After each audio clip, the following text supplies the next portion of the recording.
En este vídeo hablaremos de la monarquía hispánica en el siglo XVI, que estuvo marcada por el reinado de los reyes de la dinastía Austria o Habsburgo. Carlos I, entre 1516 y 1556, y su hijo Felipe II, entre 1556 y 1598. Son conocidos como los Austrias mayores, dado que durante esta época la monarquía hispánica alcanzó el apogeo de su influencia y poder dentro del contexto internacional. Carlos I era hijo de Felipe el Hermoso y Juana la Loca, la hija de los reyes católicos. Nació en la ciudad de Gante, en Flandes, la actual Bélgica, en el año 1500.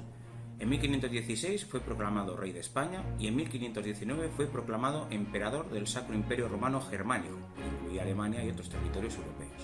Recibirá entonces el nombre de Carlos V. Carlos I de España, o V de Alemania, gobernó numerosos reinos, ya que acumuló las herencias territoriales de sus abuelos maternos y paternos. De sus abuelos paternos, los reyes católicos, recibió las coronas de Castilla y de Aragón, además de Navarra, Canarias, territorios en el norte de África, las posesiones que se iban conquistando en América, el Rosellón y la Cerdaña, y los territorios italianos de Nápoles, Sicilia y Cerdeña. Por otro lado, de sus abuelos paternos, el emperador Maximiliano I y María de Borgoña, heredó los Países Bajos, el Franco Condado, algunos territorios de los Habsburgo y el derecho a poder ser elegido como emperador, lo cual, como hemos dicho, conseguirá en el año 1519. En cuanto a política interior, señalaremos algunos conflictos desarrollados durante su reinado. Por ejemplo, la Guerra de las Comunidades, una revuelta que se originó en las ciudades de Castilla en 1520 tras la llegada a la península de Carlos I para asumir la corona. El rey generó descontento entre la nobleza castellana al dar cargos de gobierno a sus consejeros de Flandes y Borgoña, así como entre la población, por exigir nuevos impuestos para financiar las guerras en Europa y su coronación como emperador. Los comuneros fueron derrotados por el ejército real en la batalla de Villalar en 1521 y sus principales líderes ejecutados. Por otro lado, las germanías fueron revueltas populares de los artesanos de las hermandades y los gremios contra la nobleza en Valencia y Mallorca, que se iniciaron en 1519. Los artesanos se aliaron con los campesinos para protestar por los abusos de la nobleza.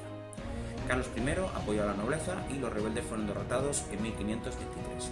En cuanto a la política exterior, durante el reinado de Carlos V hubo varios frentes abiertos. En primer lugar, conflictos con Francia. Francisco I, el rey de Francia, chocó con Carlos I por el control del ducado de Milán, que permitía al emperador las comunicaciones entre los dominios imperiales del norte y el sur de los Alpes. Dentro de esos conflictos destacó la victoria en la batalla de Pavía, en 1525, donde Francisco I fue hecho prisionero por las tropas imperiales. Los enfrentamientos terminaron con la supremacía de Carlos I y la incorporación definitiva del milanesado a sus dominios. En segundo lugar, hablaremos de los conflictos religiosos en Alemania. Estos enfrentamientos están relacionados con las guerras religiosas entre protestantes y católicos. El luteranismo fue aceptado por numerosos príncipes alemanes y aunque Carlos V trataba de mantener la unidad católica, finalmente se impuso la vía militar y los príncipes fueron derrotados en la batalla de Mühlberg en 1547. Sin embargo, estos obtuvieron el apoyo del rey de Francia, lo que obligó a un debilitado Carlos V a firmar la Paz de Augsburgo en 1555, que aceptaría la expansión del luteranismo. En último lugar, hablaremos del enfrentamiento con el Imperio Otomano. Después de la toma de Constantinopla, en 1453, el Imperio Turco-Otomano continuó su expansión territorial por el Mediterráneo y el norte de África. Además, los piratas berberiscos, apoyados por los turcos, frenaban la navegación por el Mediterráneo. En su lucha por el control del Mediterráneo central, Carlos I ocupó Túnez en 1535, pero fracasó en el Mediterráneo oriental. Después de la batalla de Argel, en 1541, la mayor parte del Mediterráneo fue dominada por los turcos. Felipe II, cuyo reinado se extendió desde 1556 hasta 1598, formó el mayor imperio conocido hasta entonces, ya que heredó todos los territorios de su padre, excepto el imperio de los Habsburgo, y añadió las Islas Filipinas. Además, en 1580 se convirtió en rey de Portugal cuando el monarca de este reino murió sin heredero, lo que implicaba también el dominio sobre sus colonias. Durante su reinado, Felipe II estableció la capital del reino en Madrid y reforzó la administración, otorgando más poderes a los secretarios reales, fomentando el desarrollo de los consejos y creando las juntas, reuniones en las que se resolvían asuntos concretos sobre el gobierno de los reinos. En cuanto a la política interior de Felipe II, podemos indicar varios focos de conflicto.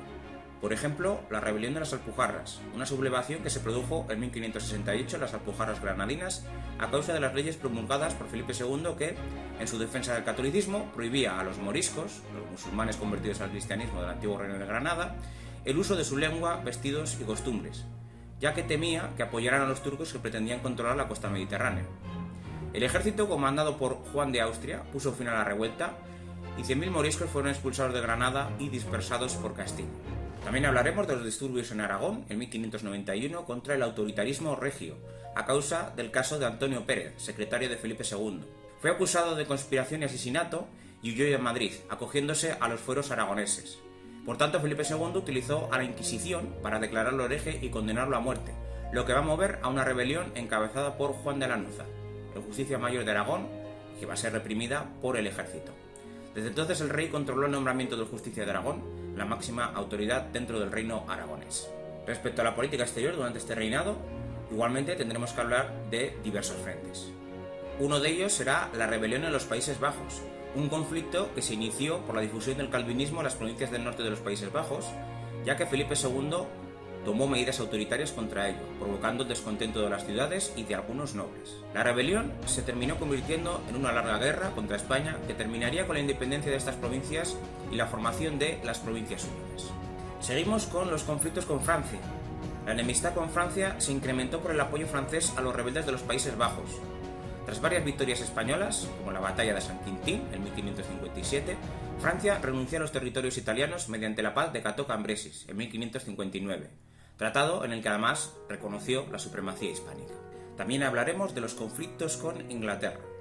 Aunque inicialmente España e Inglaterra eran aliados, porque Felipe II se había casado con María Tudor, hija de Enrique VIII, la muerte de esta reina hizo llegar al trono a su hermana Isabel I, que defendía el anglicanismo, lo cual creó rivalidad con Felipe II.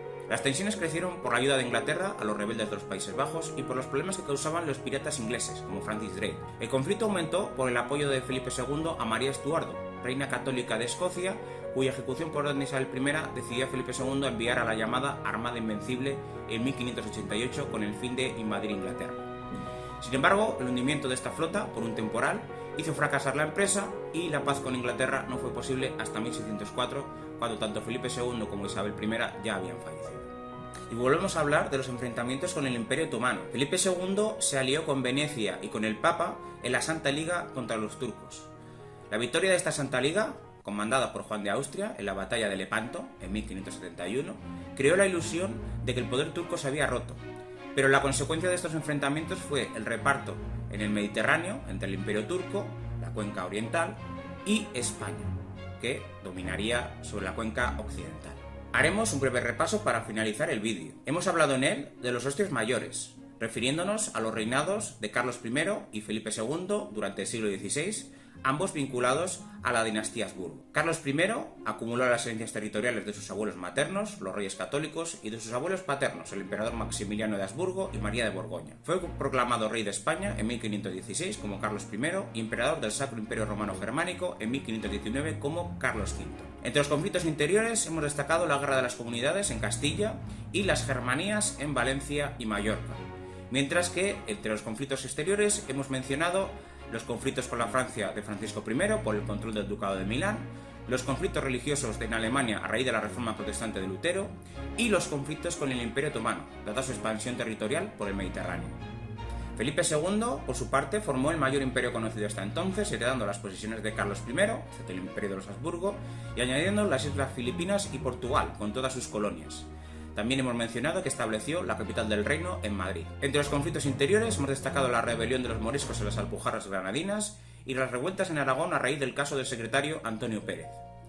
Entre los conflictos exteriores hemos señalado la continuación de los conflictos con Francia por las posesiones en Italia, la rebelión de los Países Bajos, vinculada a la difusión del calvinismo, los conflictos con la Inglaterra de Isabel I, vinculados al anglicanismo, el apoyo a los rebeldes de los Países Bajos y los problemas causados por los piratas ingleses, y la continuación de los conflictos con el Imperio Otomano. Y de esta manera llegamos al final del sexto vídeo del tema dedicado a la Edad Moderna. Espero, de nuevo, que te haya resultado de interés. Nos vemos en el próximo. Un saludo.